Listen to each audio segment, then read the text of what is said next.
Hindi tayo magnanakaw, hindi na tayo mambababae, hindi na tayo manlalalaki, hindi na tayo mang-aagrabyado. Magpapakabanal tayo. At ang wakas naman noon ng wika ni Pablo ay buhay na walang hanggan. Yun po ang paraan para lahat ng kasalanan natin, nakaraan, yung ngayong kasalukuyan, o yung magagawa pa natin, pagka sumusunod tayo, pinapatawad ng Diyos yun. Kasi pag sumunod tayo sa Diyos, hindi naman tayo makakagawa na ng mortal na kasalanan eh. Pag sumusunod ka, maiiwas ka sa mabibigat na kasalanan. Kung makagawa ka man ng kasalanan, yung mga makasalanang mga hindi naman ikamamatay o hindi mortal. Kasi sumusunod ka na nga sa Diyos eh. Yun po ang ibig sabihin, kapatid na George. Sana naunawaan. Opo, Brother Ed. Salamat po. Salamat din po, kapatid. Samahan nawa kayo ng Panginoon. Nanyaan ko kayo, makinig kayo sa pag-aaral ng doktrina ni Kristo. Kahit halimbawa ayaw niyong sumama sa amin, at least marinig nyo para hindi kayo maloko ng mga manluloko sa ating panahon. Kapatid na Daniel. Opo, kapatid na Eli. Minsan pa nagpapasalamat po tayo sa Panginoon sa isa pang mabuting pagkakataong ipinagkaloob sa atin para po makapagbahagi ng ating pananampalataya sa ating mga kapwa-tao, sa ating mga kaibigan, mga mahal sa buhay, sa lahat po ng ating mga naging panauhin ngayon. Salamat po sa Diyos at umaasa kaming sa tulong ng Panginoon ay muli po namin kayong makakasama sa mga darating pa po nating mga Bible exposition na isasagawa. Kapatid na Eli. Salamat po sa inyo, mga kababayan. Sana po sa susunod, dumalo pa kayo uli. At alam nyo, ang karunungan ng Diyos sa Biblia ay napakalawak para sa ating kabutihan. Biblia ang sasagot, itanong mo kay Soriano. Isang magandang gabi po sa lahat ng ating mga panauhin. Ang kapayapaan ng Diyos sa mga ng ating Panginoon sa Kristo ang sumating. Ibig namin kayong i-welcome sa ating pong ang dating daan Worldwide Bible Exposition. Minsan pa, inaanyayahan namin kayo samahan kami sa loob ng ilang oras ng ating pong Bible Exposition. Kasama natin ang kapatid na Eli Soriano. Kapatid na Eli, magandang araw po sa inyo. Magandang araw mga kababayan, magandang gabi po. Salamat sa inyo pong pagdalo. Una ay nagpapauna kami na ito po ay Bible Exposition. Ibig sabihin ng ating intensyon ay maipahayag, maitanyag, maibulgar, mai-expose in English what really is in the Bible. Because our observation is that there are leaders of religion being called as world's greatest religion. But in spite of the fact that they are pretending to be using the Bible as the sole basis of their faith, they come short of what the Bible says.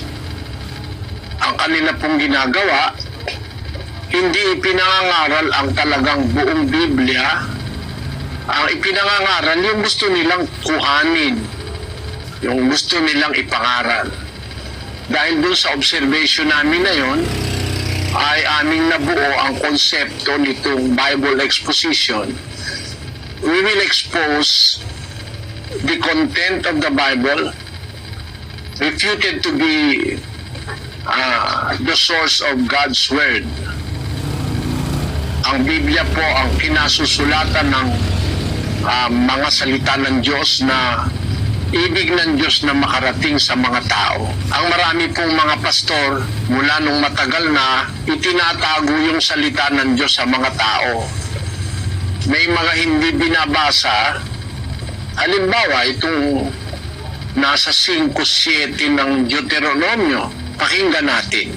Huwag kang magkakaroon ng ibang mga Diyos sa harap ko. Huwag kang gagawa para sa iyo ng larawang inanyuan na kawangis ng anumang anyong nasa itaas sa langit o ng nasa ibaba sa lupa o ng nasa tubig sa ilalim ng lupa. Huwag mong yuyukuran sila o paglilingkuran man sila, sapagkat akong Panginoon mong Diyos ay mapanibuguring Diyos na aking dinadalaw ang kasamaan ng mga magulang sa mga anak sa ikatlo at sa ikaapat na salin ng nangapupuot sa akin. Maliwanag po na hindi binabasa yan eh. Kasi kung binabasa yan, ku-question yung mga miyembro bakit sila mayroong mga larawang inanyuan, mga estatwa, mga ribulto. Bawal po ng Diyos yung paggawa nun eh. Hindi ko po binabasa ito para atakihin ang kahit na sino, kundi binibigyan ko lang po kayo ng halimbawa na kailangang ang Biblia i-expose yung salita ng Diyos sa Biblia, maintindihan ng mga tao. Yun po ang nagtutuwid sa ating mga ginagawang mali, lalo na po sa relihiyon. Kaya po ang aming panawagan, mga kababayan, huwag kayong magdaramdam kung sakaling mayroong magtatanong, nangangailangan ng prangka o ng matapat na aral na babasahin sa Biblia. Maaaring sa pagbasa natin, mayroong mga maling gawain sa relihiyon na matamaan o ang palagay ng iba, inaatake sila. Hindi naman po ang layo ng pagbabasa namin mang-atake, kundi para i-expose, ilantad yung mga nasa Biblia, hindi inilalantad ng iba. Nung araw, meron ng ganon.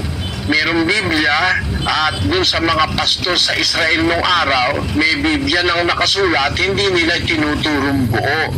Sabi dun sa Jeremias 23:30, ganito po, "Kaya't narito, ako'y laban sa mga propeta, sabi ng Panginoon, na ninanakaw ng bawat isa ang aking mga salita sa kanyang kapwa." Ninanakaw ng mga propeta yung salita ng Diyos sa kanyang kapwa. Imbis na ipahayag, hindi ipinapahayag, itinatago, inilalagay sa isang tabi, ninanakaw. Yung mga pastor, ayaw nila na magnanakaw ka. Sabi ng mga pastor, pag hindi ka nagbigay ng ikapo, ninanakawan mo ang Diyos. Ayaw aatakihin ng mga pastor yung mga miyembro na hindi nagbibigay ng 10% kasi ninanakawan mo ang Diyos. Pero hindi pala ganon. Sila pala ang unang-unang magnanakaw kasi yung salita ng Diyos na dapat ituro sa tao, hindi nila itinuturo, natatago. Kaya ang unang-unang magnanakaw yung mga pastor eh. Ang tawag po ni Kristo ron, tulisan at magnanakaw. Yung inaalis yung salita sa kaalaman ng tao, hindi sinasabi yung salita ng Diyos na dapat na maintindihan ng tao. At sa pag-aaral po natin, mga kababayan, merong mga tanong na diretso dapat sagutin, prangka, matapat, hindi paligoy-ligoy, hindi rin po para gumamit ng mga mabubulaklak na salita, yung tinatawag sa English na flowery words. Hindi po ganon. Kailangan dapat na diretsong salita ng Diyos ang isagot. Kaya po halimbawa, meron tatamaang mali, hindi po namin layunin yung mang-atake kami. Kasi kung halimbawa, nagtanong yung isa, si Kristo ba tao? Siyempre, kukuha tayo sa Biblia. Kung alin yung nasa Biblia, yun po ang ating gustong maitanyag. Kaya po ang tawag natin dito, Bible Exposition. We are in our efforts with God's help are trying to expose what God wanted to be exposed. Ang mahayag ang salita ng Diyos. Kasi yung pong pagpapahayag, para yun sa kaligtasan, pagpapahayag ng salita ng Diyos. Gis ng taga-Roman, sabi ko'y ganito, sapagkat ang tao'y nanampalataya ng puso sa ikatutuwid at ginagawa sa pamamagitan ng bibig ang pagpapahayag sa ikaliligtas. Pagpapahayag po ng salita ng Diyos, iyon ay para sa ikaliligtas. Ginagawa sa pamamagitan ng bibig ang pagpapahayag sa ikaliligtas. Ang bibig po ng tao ginagamit ng Diyos para maipahayag yung kaligtasan. At ang ipapahayag, yun pong ebanghelyo. Yung aral ni Kristo, yung aral ng Diyos. Yun po ang aming layon, hindi yung aming kaisipan. Kaya halimbawa, meron kayong maririnig laban sa inyong paniniwala. Hindi po namin intensyon na gawin kayong kaaway. Kaya nga po namin kayo inanyayahan, gusto namin kayong maging kaibigan. Ang maaari lang pong makahadlang yung ating paniniwala na kung minsan ayaw natin na itatama yung mali. Nagagalit tayo sa tama. Naranasan po yan ni Kristo. Nagsasalita siya ng tama, binabato siya ng mga Hudyo. Naranasan niya ni San Juan Bautista, nagsalita siya at nangaral ng tama, pinapatay siya ni Herodes. Dahil tinamaan si Herodes doon sa sinabi niyang totoo. Ganon din ang naranasan ni San Esteban na isa sa mga ebanghilista ni Kristo na nangangaral ng totoo, nagalit yung mga gumagawa ng mali, binato si Esteban hanggang sa mamatay. Basahin natin yung gawa ng mga apostol, kapatid na Daniel, doon sa Kapitulo 7, versikulo 59.